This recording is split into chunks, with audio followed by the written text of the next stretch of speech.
ಅನುದಿನದ ಆಹಾರ, ಜುಲೈ 13, ಸೋಮವಾರ. ನನ್ನ ಮಗನೇ, ಧೈರ್ಯವಾಗಿರು. ಮತ್ತಾಯ 9ನೇ ಅಧ್ಯಾಯ 2ನೇ ವಚನ.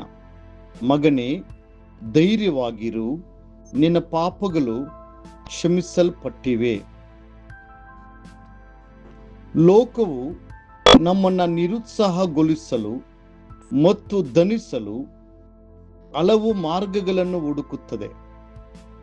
ಸೈತಾನನು ದುಃಖ, ನಿರಾಶೆ ಮತ್ತು ಹತಾಶೆಯನ್ನು ತರುತ್ತಾನೆ. ಜನರು ಆಡುವ ಕಠಿಣ ಮಾತುಗಳು ಹೃದಯವನ್ನು ಗಾಯಗೊಳಿಸಿ ನಿಮ್ಮ ಭಾರದಿಂದ ನಿಮ್ಮನ್ನು ಕುಗ್ಗಿಸಬಹುದು. ಆದರೆ ನಮ್ಮ ಪ್ರೀತಿಯ ಕರ್ತನು ಯಾವಾಗಲೂ ತನ್ನ ಮಕ್ಕಳನ್ನು ಆಧರಿಸುವ, ಬಲಪಡಿಸುವ ಮತ್ತು ಪುನರುಜ್ಜೀವನಗೊಳಿಸುವವನು ಆಗಿದ್ದಾನೆ. ಯೇಸು ಸ್ವಾಮಿಯು ಪಾರ್ಶ್ವವಾಯು ರೋಗಿಗೆ ಹೇಳಿದ ಮಾತನ್ನು ಒಂದು ಕ್ಷಣ ಯೋಚಿಸಿರಿ. ಮಗನೇ, ಧೈರ್ಯವಾಗಿರು, ನಿನ್ನ ಪಾಪಗಳು ಕ್ಷಮಿಸಲ್ಪಟ್ಟವೆ.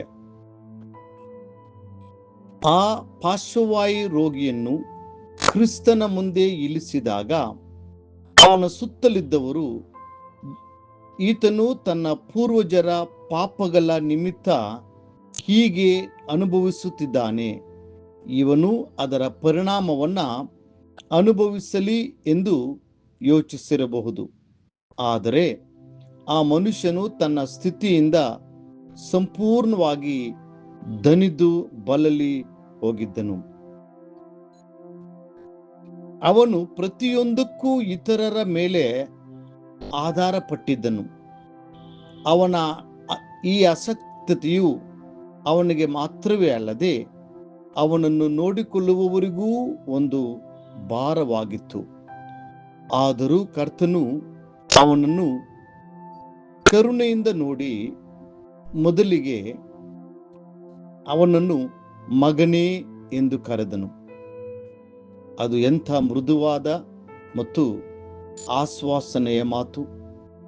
ಕರ್ತನು ಬಹುಶಃ ಹೀಗೆ ಹೇಳುತ್ತಿರುವಂತೆ ಇತ್ತು: ನೀನು ನನ್ನ ಮಗು, ನಾನು ನಿನ್ನನ್ನು ನನ್ನ ಸ್ವರೂಪದಲ್ಲಿಯೂ ಹೋಲಿಕೆಯಲ್ಲಿಯೂ ಸೃಷ್ಟಿಸಿದ್ದೇನೆ, ನೀನು ನನಗೆ ಸೇರಿದವನು. ಆ ಮಾತುಗಳು ಕಷ್ಟದಲ್ಲಿದ್ದ ಆ ಮನುಷ್ಯನನ್ನು ಎಷ್ಟೋ ದೊಡ್ಡದಾಗಿ ಬಲಪಡಿಸಿರಬೇಕು. ದೇವರ ಮಕ್ಕಳೇ, ಬಹುಶಃ ನೀವು ಕೂಡ ಇಂದು ನಿರುತ್ಸಾಹಗೊಂಡಿರಬಹುದು, ನಿಮ್ಮ ಹೃದಯವು ದಣಿದಿರಬಹುದು ಮತ್ತು ನಿಮ್ಮ ಆತ್ಮವು ಕುಗ್ಗಿ ಹೋಗಿರಬಹುದು. ಆದರೂ ಕರ್ತನು ನಿಮ್ಮನ್ನು ಪ್ರೀತಿಯಿಂದ ನನ್ನ ಮಗನೇ ಅಥವಾ ನನ್ನ ಮಗಳೇ ಎಂದು ಕರೆಯುತ್ತಾನೆ. ಒಂದು ಕ್ಷಣ ನಿಂತು ಆ ದೈವಿಕ ವಾಣಿಯನ್ನು ಆಲಿಸಿರಿ.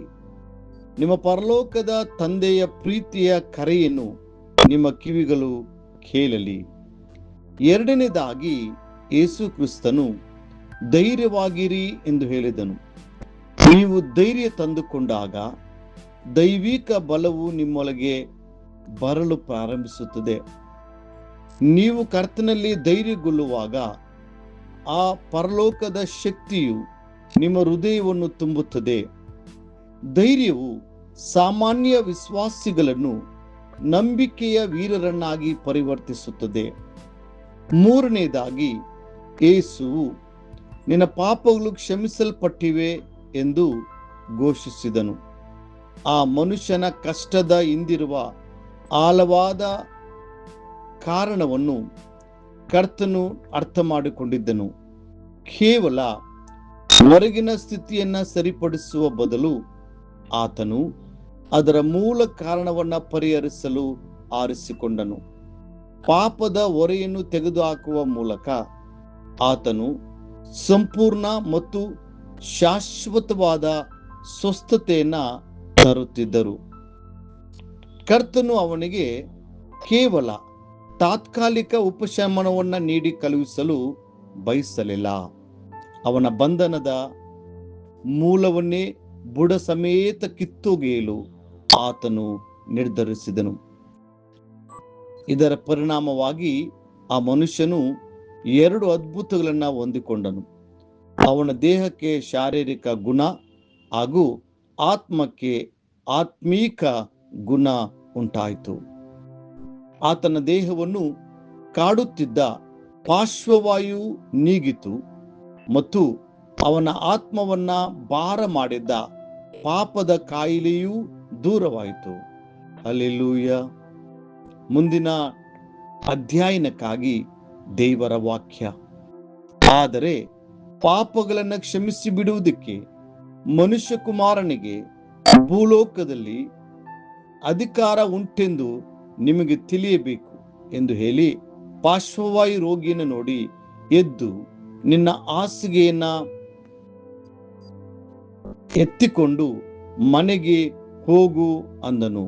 ಮತ್ತಾಯನ ಬರೆದ ಸುವಾರ್ತೆ 9ನೇ ಅಧ್ಯಾಯ 6ರಿಂದ 7 ವಚನಗಳು. ದೇವರು ನಿಮ್ಮನ್ನು ಆಶೀರ್ವದಿಸಲಿ. ಈ ದಿನ ಓದುವ ದೇವರ ವಾಕ್ಯ ಮುಂಜಾನೆ ಕೀರ್ತನೆ 7ನೇ ಅಧ್ಯಾಯ 8ನೇ ಅಧ್ಯಾಯ ಮತ್ತು 9ನೇ ಅಧ್ಯಾಯ. ಸಂಜೆ ಅಪೊಸ್ತಲ ಕೃತ್ಯಗಳು 18ನೇ ಅಧ್ಯಾಯ.